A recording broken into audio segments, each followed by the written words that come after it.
Kung nandito lang si Luis Manzano, wala na. Oo nga, parang hello. Hi! A lot of people told you that you look like Angel Locsin. Yes. You really do. Thank you. You're so beautiful. Yeah.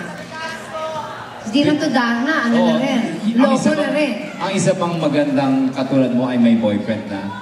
Yes, actually. Ay, meron na. Sana naman nandito siya kasi mga boyfriend ni Lord. Here's your question, Miss Bello.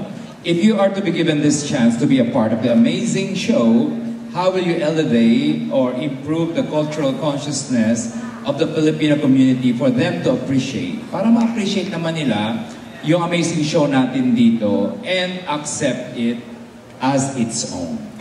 Thank you very much for that nice question. First and foremost, we are important creation in this world. And second, you do not need to be somebody just to be liked by others. You have your own free right to express what you want, what you are, and what you can be. For the past 11 years of existence, the amazing Philippine Theater family has committed themselves to giving the public the world-class show, full of magic and excitement and comedy in the pursuit of excellence. Thank you.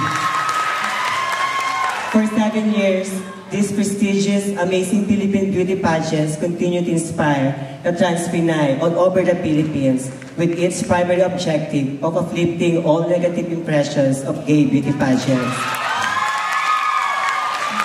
This event becomes the ultimate expression of being our true beautiful self. Tonight, lesbian, gay, bisexual, and transgender community once again has been united and show the people, the Filipino community, the world, that we are blessings and that we exist in hundred thousands or even in millions, whether you like it or not.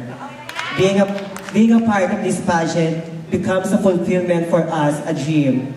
Transgender people, as we express the best version of femininity that is within us by showcasing our true talents, beauty, and creativity, despite hostilities and adversities. And this is the high time to unite and strengthen our ranks.